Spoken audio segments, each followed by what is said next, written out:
Hey y'all, Dustin here. Well, week 6 is officially in the books, and the AP Top 25 actually came out a day later than normal because of that Georgia-South Carolina thing. So I figured we would go ahead and take a look at my reaction and kind of look at the top 25 and see what we all think about it. Now, I actually did my top 25 on Sunday as normal because if Georgia beat South Carolina, I wasn't putting them in the top 25. And if South Carolina beat Georgia, I certainly wasn't putting them in the top 25. So nothing really changed for me, so I went ahead and did mine on Sunday. I say that to let everybody here know that mine actually matches up fairly well with the actual AP top 25 for the most part. There is some discrepancies, and I'll talk about that. But I want to let you know that I did mine first, so you don't think that I just kind of copied and changed a few things. So what I'm going to do now is I'm going to go down the list of the AP Top 25 and kind of talk about a few teams. I'm not going to talk about all of them, but I'll talk about most of them. And then I'll give you my top 25 and why I picked them where I did. If you have any questions about this or it's going too fast and you want to see exactly how they stack up my top 25 versus the APs, you can look down in the description and I will put number 1, Alabama, / and then my pick, which is also Alabama. But that's how I'll do it. So theirs will be first, then a /, then mine. But without further ado, let's get started. 1 through 5 stayed exactly the same. You have Alabama 1, Ohio State, Clemson, Michigan, and Washington. No change there, although Alabama did get 56 of the 61 first place votes, which is interesting. At number 6, you have Texas A&M, which moved up 2 spots after the win against Tennessee at home.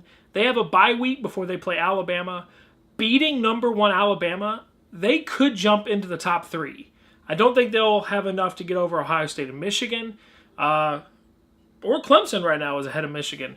But I would put A&M above Clemson if they knock off Alabama. Number 7, Louisville stayed the same. They had a bye. Number 8, Wisconsin moved up 3 spots while they were on a bye week, and they jumped back into the top 10. It's a pretty good week. Number 9 is Tennessee. They actually stay in the exact same spot, even though they lost on the road. Or I guess the better way to put it is they stay in the same spot because they lost on the road to a top 10 team in 2 overtimes. It's kind of hard to move them down. 10, 11, and 12 is Nebraska, Baylor, and Ole Miss, respectively, in that order. All 3 had bye weeks. All 3 moved up 2 spots. So that's pretty cool. By the way, who would have thought that in 2016, Nebraska would be in the top 10? At number 13, we have Houston, who actually dropped the most of any team in the country this week. They dropped 7 spots. That loss to Navy really hurt them, and they're done. They're out of the playoff contention. It's going to be very hard for them to work their way back into the top 10 if some teams below them continue to play well, even if teams ahead of them drop. At number 14, you have Florida State, who made the biggest jump this week. So the team with the biggest fall is 1 spot ahead of the team with the biggest jump. Florida State comes in at number 14. They moved up 9 spots after beating a top 10 Miami team on the road. Blocked extra point. Wow. Number 15 is Boise State. They moved up 4 spots, and this is their highest ranking since the end of the 2011 season. So, pretty good spot for the Broncos to be, especially considering Houston still plays Louisville to end the season, and if Navy loses a conference game, they have to lose 2 conference games. Houston also has a shot at the AAC title game, and Boise does not have that, I don't think. Number 16 is Miami, who dropped 6 spots. Blocked extra point. At number 17 is Virginia Tech, who moved up 8 spots, which is a pretty big jump. If you are going to destroy a team in the top 25, this was the week to do it. They get rewarded for it, and they beat that team up in the rain. So in the NC State Notre Dame game, you could be like, oh, it was in the hurricane. It's terrible for everyone. UNC's campus is really not that far from Raleigh, and Virginia Tech beat them 34-3. So good showing by the Hokies. Number 18 is Florida, who doesn't move anywhere because they didn't play a game. Makes sense. 19 is Oklahoma, who moves up 1. West Virginia is at 20, moves up 2. Utah's at 21, who moves up 3. At number 22, you have Arkansas, who dropped 6 after basically getting taken to the woodshed against Alabama. I know they put up 30 points, and Allen he had a pretty good day passing on the Bama secondary, but it just felt like a blowout the whole game. It never really felt that close. I have some worries about this Arkansas team. They beat TCU in overtime. TCU survived Kansas in football. The last three were all not ranked last week. At number 23, you have Auburn, which I genuinely cannot believe, based on the way they started the year, that they climbed back into the top 25. That's pretty impressive. Their offense is finally starting to click. Number 24 is Western Michigan. Go Broncos! I don't think we've ever had two Broncos teams ranked in the same poll before, and mostly why I don't know that or don't think that's a reason is because Western Michigan has never been ranked before. So congratulations, Western Michigan! Number 25 is Navy. You beat the number 6 team in the country, and you only have one loss halfway through the season. You're going to be ranked. Some interesting notes from this AP poll to me is that the Big Ten has 4 teams in the top 10, which is impressive, and the SEC still has 3, even with A&M beating Tennessee. If Utah loses, there's an excellent chance that Washington is the only ranked team from the Pac-12.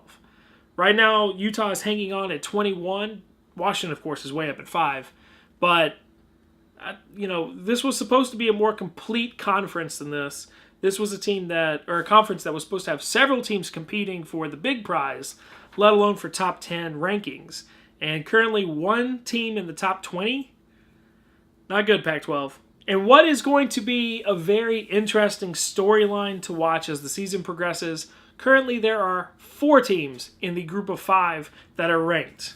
And in order, it is Houston, Boise State, Western Michigan, and Navy. Now that Navy and Houston have already played, none of these teams play each other. So it is very possible that Boise, Western, I guess we'll call them Western, Boise, Western, and Navy run the table. If they run the table, you have what most people consider probably to be the best team in Houston, which is currently the highest ranked team. You have Navy, which is currently the lowest ranked team, who beat Houston, but then Boise and Western Michigan are undefeated. And Boise has beaten Washington State.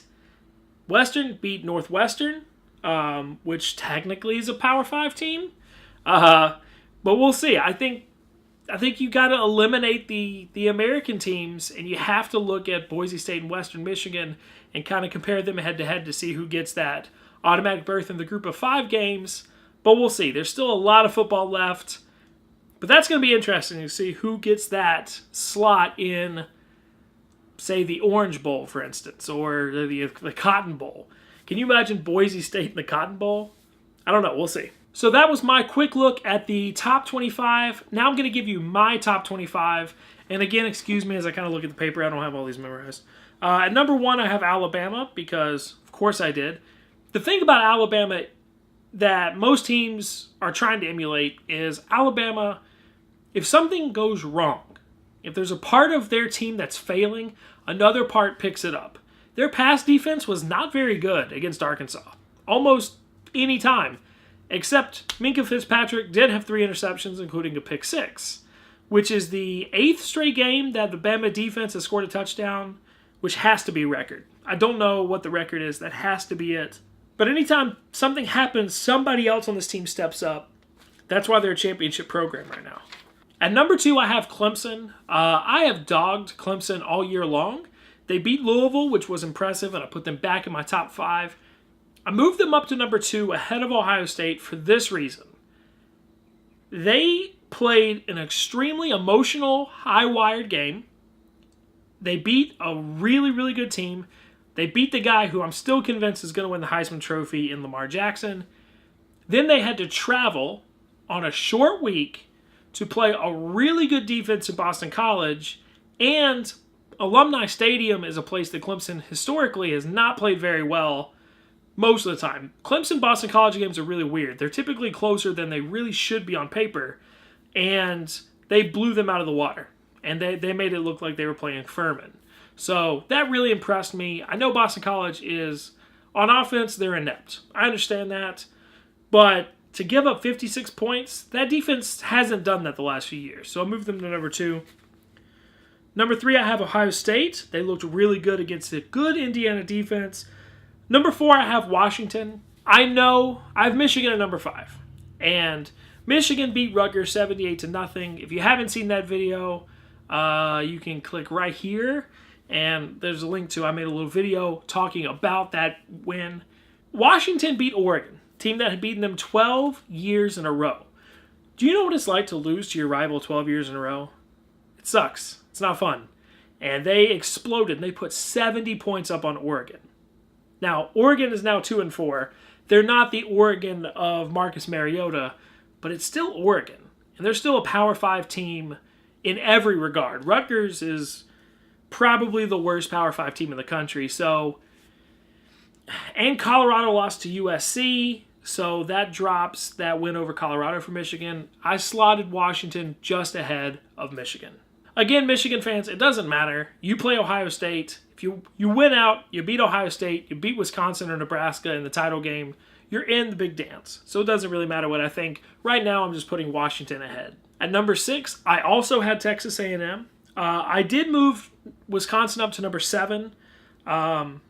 Once you saw how dominant that Michigan game was, it did make you respect that Wisconsin only held them to 14 points and only lost by 7. I have Nebraska and Baylor at 8 and 9. Nebraska, I feel a little bit better about that pick than the Baylor pick. But really, it's just when I slotted the teams, that's just where they fell. They still both have a lot to prove to me, though. At number 10, I have Tennessee.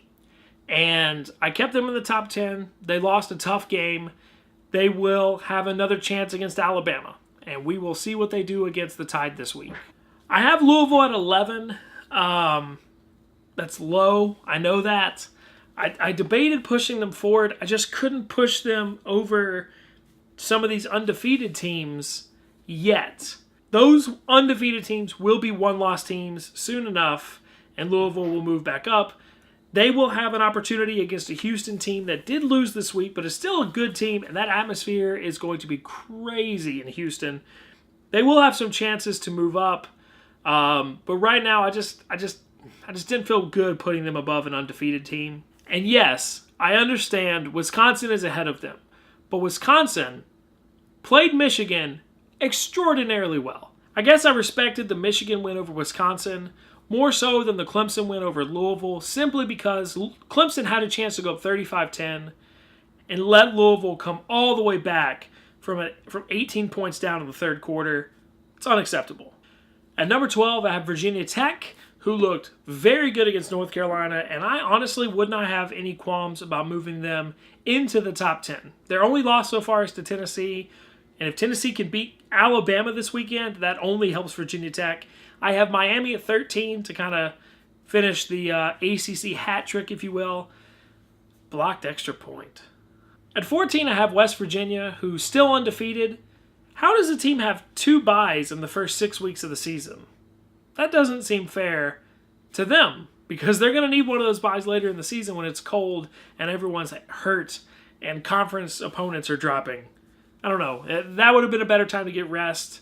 Not quite sure what the schedule makers were thinking. 15, Florida State. Still have plenty of room ahead of them to move up, including playing Clemson. Ole Miss at 16, just behind Florida State, who they lost to earlier in the year. I have Florida at 17. You got to play that LSU game, however you can. At 18, I have Utah. At 19, I have Houston as my highest-ranked Group of 5 team. I don't have the Group of 5 ranked quite as high as the AP Top 25 does, but that's just, they just haven't, I thought Houston showed me a lot in that Oklahoma game. Then they lost to Navy. We'll see. I have Western Michigan at 20 so far. They're playing really good football. If you go back and look, they're a MAC team.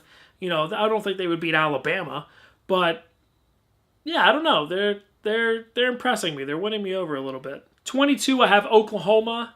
They beat Texas in a shootout, highest scoring Red River rivalry of all time, which is impressive. Houston's loss hurts them. It just does. If Ohio State loses, that hurts Oklahoma. So Oklahoma really has to be a huge Buckeyes fan right now in order to move up the pecking order a little bit and maybe grab a higher bowl if they don't win the Big 12. Number 23, I have Boise State. They're undefeated, but their only real win is against Washington State. A little bit of that is out of their control, but if they continue to play well and they end up being the only undefeated team, I have no problem moving them up. I have Auburn at 24. Again, offense starting to catch up to that defense a little bit. And finally at 25, agreeing with the AP poll, I actually have Navy. The win impressed me enough to put them at 25 and kind of see what they can do going forward. And I'll kind of pay a little bit more attention to them.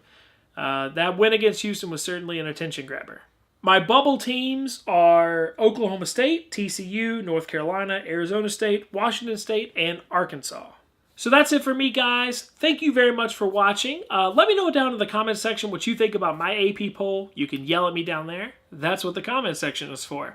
Also, let me know what you think about the actual AP poll. If you enjoyed this video, you can hit the thumbs up button to like it down below. You can also hit the red subscribe button that is right here, right under this video.